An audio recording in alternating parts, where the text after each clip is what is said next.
네, 여러분 반갑습니다. 시바쌤입니다. 자, 신용보증기금 자기소개서 영상은 다 보고 오셨죠? 자, 이번에는 논술입니다. 이 영상은 논술이에요. 어, 논술 말고 자기소개서 항목 1, 2번을 쓰고 싶으시다면 다른 영상, 제 다른 영상을 보시면 되고, 이제 논술 적는 거 한번 살펴보도록 하겠습니다. 논술 주제가 두 개입니다. 약식 논술 이제 1, 2번 있죠. 근데 이게 논술이라고 하기엔 좀 그래요. 왜 그러냐면 글자 수가 이 900자 이랍니다.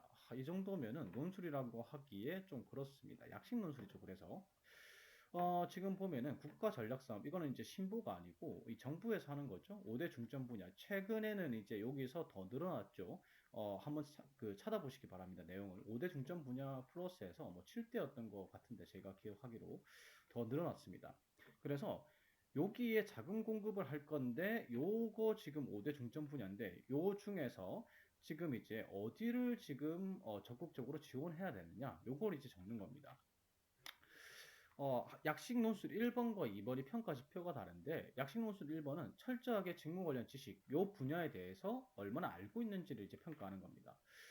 근데 사실상 그냥 글쓰기 평가가 될 가능성이 높아요. 왜냐하면 이게 그냥 논술 평가 직접 가서 그날 주제가 공개되고 이럴 경우에 논술고사로 치러질 경우에는 사전 지식이 있어야지 이제 작성을 할 수가 있겠죠. 그래서 지식 수준의 차이가 나는데 이건 이미 주제가 공개되어 있고 글자 수도 적어요. 그렇기 때문에 사전 지식보다는 정보 검색 능력이 이제 중요하겠죠. 그리고 얼마나 글을 정돈되어서 쓰느냐에 따라서 평가 결과가 갈릴 겁니다. 그래서 만약에 막바지에 논술을 지금 적고 계시다. 그러니까 지금 시간이 많이 없다. 그러면 여러분들이 막 이렇게 적는 것보다는 그냥 챗GPT 가지고 적는 게 오히려 평가가 더 나을 수도 있습니다. 이게 약식 논술이죠. 그래서 보통 논술 평가는 이런 식으로 평가가 돼요. 공공기관의 이제 평가 지표는 재시문 주제에 대한 이해도. 그런데 이게 원래는 논술 평가를 실시하게 되면은 주제가 그날 공개가 되니까 이 부분이 많이 평가가 되는데 지금 이제 이게 자기소개서랑 같이 제출을 하는 거기 때문에 이거는 정보 검색만 해도 다 나옵니다. 그러니까 여기에서는 편차가 별로 안 발생할 거예요. 편차가 발생하는 건 이런 부분이죠. 논리 전개의 방향성 및 논리적 오류. 이게 무슨 말이냐면 근거 제시해서 얘기하는가. 논술을 작성하실 때 절대로 자기 생각을 적으시는 게 아니에요. 자기 생각을 적긴 적지만 그러니까 주장을 하긴 하지만 그에 대한 근거, 이유 이런 거는 객관적 지표를 사용하셔야 됩니다. 근데 이런 건 검색을 해서 다 적을 수가 있겠죠.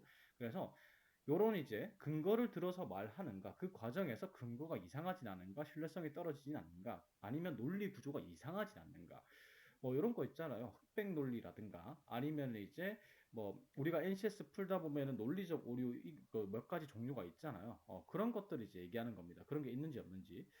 평가하시는 분들이 사실 논술은 거의 뭐 대학 교수님 이런 분들이 평가를 많이 하시는데 약식 논술 같은 경우에는 현직자가 평가하는 경우도 많습니다. 그래서 이 부분이 뭐 강력하게 평가되거나 이렇게 안 하는 경우가 많아요. 그리고 이런 것들이 이제 평가되겠죠. 구어체 쓰는 사람이 있습니다. 논술에서는 구어체 쓰면 안 되겠죠. 요자 이런 거. 그다음에 용어를 오기재한다든가 오타라든가 아니면은 주어와 수어의 구조가 불일치한다든가 아니면 똑같은 단어를 막 계속 써서 어휘력이 좀 부족하다든가 아니면 되게 가독성이 떨어지는 경우가 있습니다. 문단 분리 반드시 하셔야 돼요. 내용이 바뀌거나 이렇게 하면 엔터를 무조건 치셔야 되겠죠. 요런 것들, 그러니까 글의 완성도를 이제 평가하는 측면에서 급하게 적었느냐, 아니면은 되게 좀 글을 뭐 초고하고 재고 계속 이제 탈고를 해가면서 수정해가지고, 요런 것들을 좀 잘 완성된 글인가, 완성도에 따라서 평가 결과가 많이 갈릴 겁니다. 오랜 시간 투자를 해야 된다는 거죠. 그래서 뭐 첨삭이나 이제 피드백을 많이 글에 대해서 받으시는 것도 좋습니다. 논술 전문가 분들에게. 그리고 이제 구조화되는 거, 뭐 서론, 본론, 변론을 그 정확하게 이제 요 나와야 될 내용이 나왔는가. 서론에서는 문제 제기라든가 가설수를 결론 제시를 하고, 본론에서는 상세 내용 기술인데 그 내용하는 이제 기술에서 객관적인 근거를 바탕으로 얘기를 했는가. 그리고 결론에서 뭐 요약을 했는가. 결론이 정확하게 도출이 됐는가. 뭐 이런 것들을 이제 평가하게 되는 건데, 요런 평가에서 높은 평가를 받게 어떻게 작성하는지 지금부터 설명을 드릴 거예요. 원래는 2천자 정도의 논술이라면 투입 예산 대비 그러니까 뭐 1번부터 5번까지가 있잖아요. 요 1번부터 5번까지의 예산을 얼마를 투입했을 때 예산 결과가 이렇기 때문에 이 비교를 했을 때 어떤 게 지금 투자를 하는 게 가장 좋다. 요렇게 작성하시는 게 원래 2000자 정도, 2500자 정도의 논술의 답변 전략인데 문제는 이런 정식 논술이 아니죠. 요렇게 적었다가는 글자 수 900자 내에서 다 적을 수가 없습니다. 그래서 제가 추천하는 건 일단은 여러분들이 적기 전에 사전 작업이 좀 필요해요. 사전 작업은 뭐냐면 일단 챗GPT한테 요거 이제 금융 분야 지식이나 요런 분야에 대한 지식이 많이 없는 경우 있어요. 요거 5가지를 지금 처음 들으신 분들도 계실 거란 말이죠. 그래서 챗GPT한테 이런 식으로 물어보시면 됩니다. 지금 신용보증기금이 요걸 갖다가 최우선적으로 지원해야 되는 이유가 뭐냐? 이렇게 물어보면 이렇게 자세하게 답변을 해줍니다. 그래서 쭉 한번 읽어보시면요. 읽어보시면은 왜 신용보증기금이 그 1번에서 5번까지를 갖다가 최우선적으로 지원해야 되는지 나름의 이유가 다 나옵니다.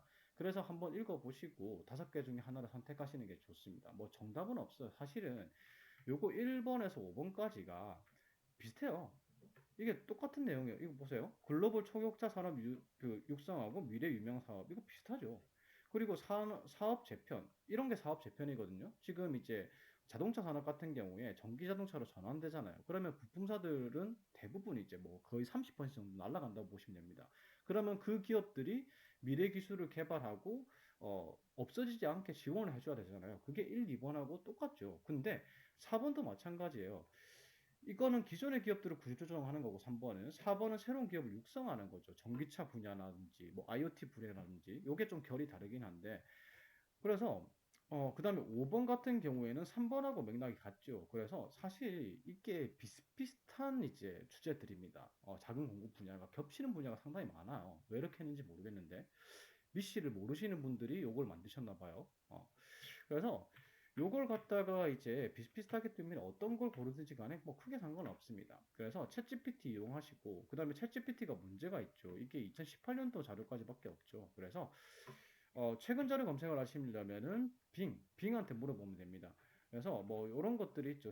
일자리 창출에 대해서 지금 요걸 지원할 경우에 요런 게 요거 문제 때문이다. 그러면 필요한 지표 우리가 그 정량적 근거나 객관적 지표를 사용해서 주장을 이제 얘기를 해야 되잖아요. 그래서 지금 현재 일자리가 변화가 어떻게 일어나고 있느냐 이런 걸 갖다가 마이크로소프트 빙한테 물어보면 얘는 최근 정보를 찾아줍니다. 그래서 최근 고용 동향을 찾아보면은 이런 게 있죠. 지금 일자리가 4차 산업혁명에 따라서 어, 고용 변화가 가속화될 전망이고 지금 92만 개가 지금 증가하고 80만 개가 사라진다. 그래서 고용 변화가 이렇게 심하다. 이런 객관적인 통계치를 줍니다. 이걸 논술에 적을 수가 있겠죠. 그래서 주장을 지금 산업 재편 및 산업 구조화를 최대한 우선적으로 지원해 줘야 되는 건 경제 성장과 일자리 창출을 위해서입니다. 지금 이렇게 전망하고 있으니까 이거에 대해서 대응 안 하면은 이 사람들 다 잘릴 거예요. 그리고 이거에 대해서 인력에 대해서 제대로 양성이 안 될 겁니다. 그러면은 경제 성장도 안 되고 일자리 창출도 안 됩니다. 그렇기 때문에 여기 최우선적으로 지출을 해야 됩니다. 지원을 해야 됩니다. 그에 대한 증거 자료로 일자리가 이렇게 감소하고 이렇게 늘어나고 이렇게 변화가 있을 겁니다. 이렇게 통계치를 증거로 제시할 수 있겠죠. 그래서 빙하고 챗GPT를 이용해서 공부를 좀 많이 하십시오. 이런 것들 활용하시면 시간을 많이 줄일 수 있어요. 그냥 읽어보는 것보다. 그래서 작성 플롯이 이렇게 되겠죠. 서론, 본론, 결론으로 나누어 가지고 5대 중점 분야 중에서 하나를 선택하셔 가지고 요런 거 선택해야 됩니다. 요걸 지원해야 되는데 그에 대해서 기대 효과가 요런 것들이 있습니다. 그래서 요걸 지원해야 되는 근거가 몇 가지가 있는데 그 근거들은 요렇게 있는데 그 근거 지표들은 요렇게 있습니다. 그래서 요렇게 요 분야를 지원하면은 요런 기대 효과를 가지고 올 수 있기 때문에 요 분야를 최우선적으로 지원해야 됩니다. 요런 플롯을 가셔야 돼요. 그래서 이런 식으로 갈 수 있겠죠. 5대 중점 분야 중, 자, 이게 분명히 말씀드리지만 제가 챗GPT하고 빙 이런 것들을 이용해서 막 제가 초고 탈고 막 거쳐서 심혈을 기울여서 적은 게 아니에요. 그냥 구조만 보세요. 내용이 틀릴 수도 있습니다. 그래서 이게 잘 적은 글은 아니라는 거 미리 말씀을 드리고요. 첫 번째로 여기에 우선적으로 지원해야 됩니다. 결론이 먼저 나와야 되겠죠. 그리고 이를 통해서 요렇게 촉진할 수 있습니다. 이게 결과죠, 결과. 예상 결과에 대해서 간단하게 요 정도 서론을 됩니다. 900자기 때문에. 그리고 이제 본론으로 그에 대한 근거는 이렇습니다. 첫 번째, 산업 구조 개편에 대한 중요성이 높아지고 있습니다. 요거 빙으로 찾았습니다, 저.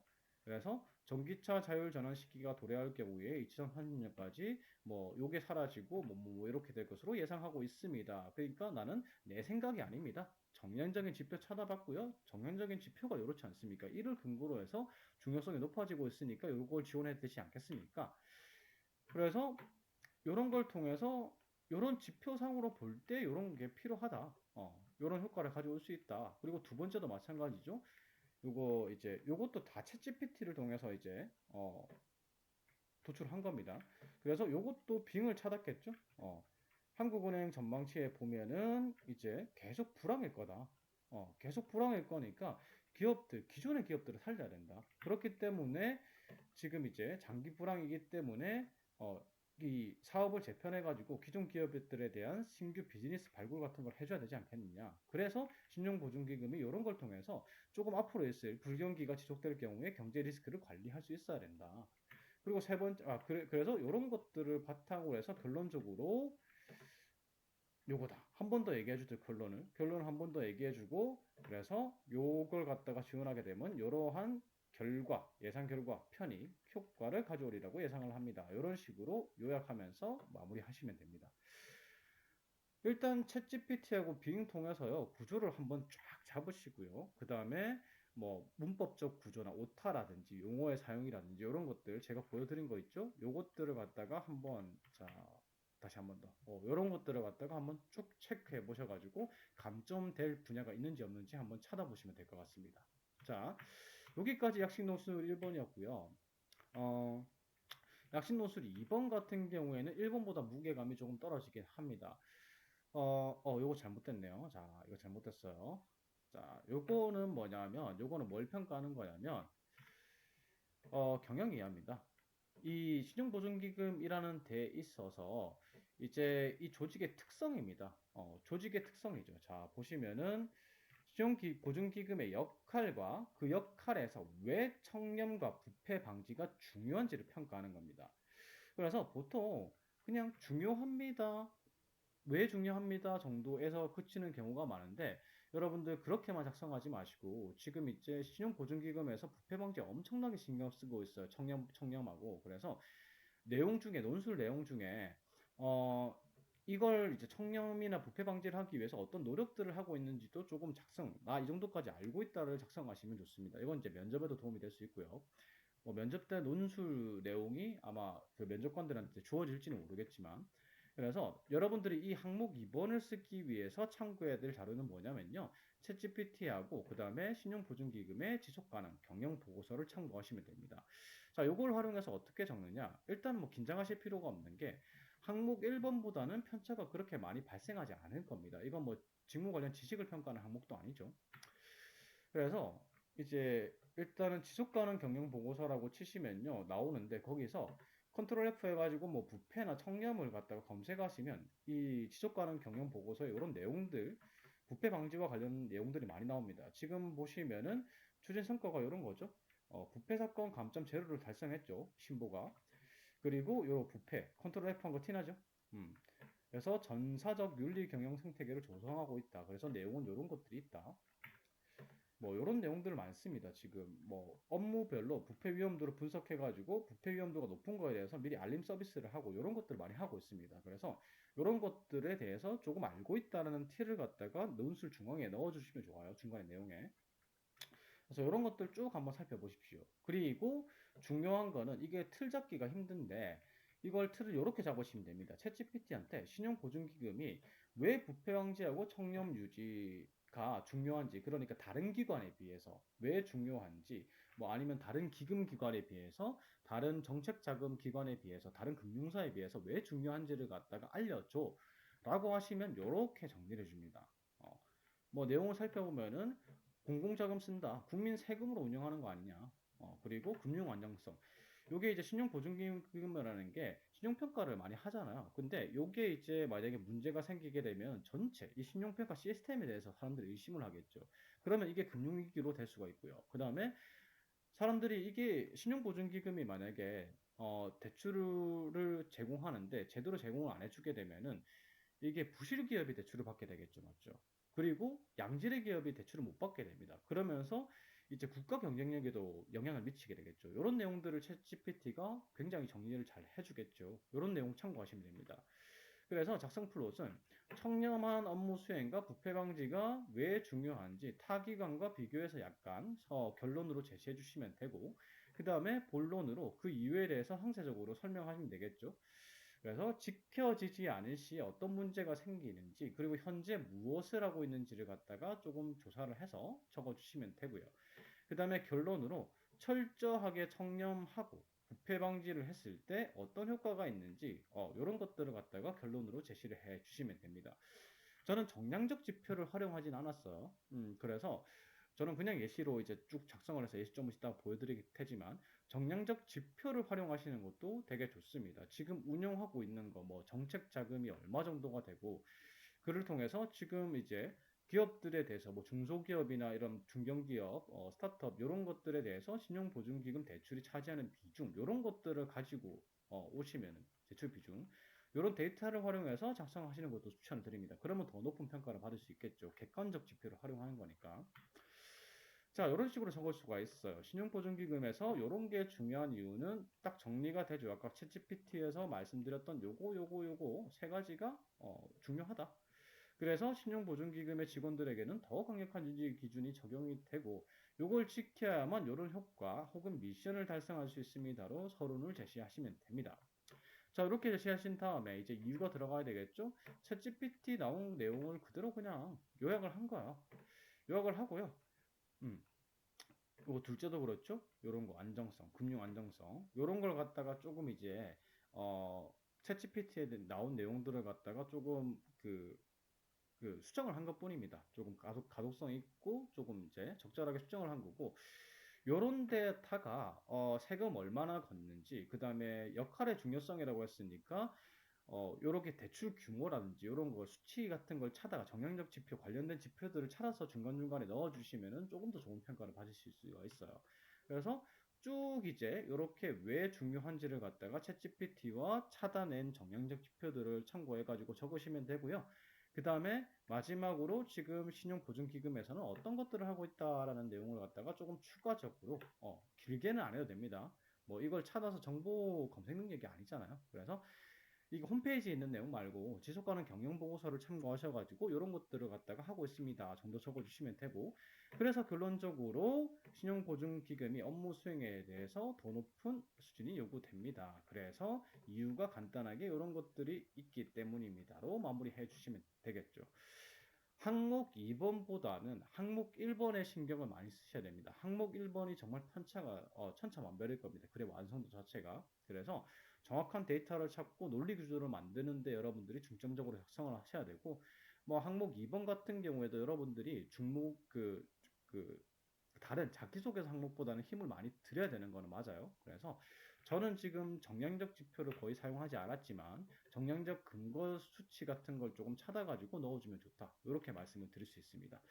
저는 틀을 만들어 드렸을 뿐이고 여기에서 정말 초고 탈고 계속 수정을 통해서 계속해서 조금 글의 질이나 가독성이나 이런 것들을 높이십시오. 자, 이상으로 제 영상을 마치고요. 제 영상이 도움이 됐다면 구독, 좋아요 부탁드리겠습니다. 감사합니다.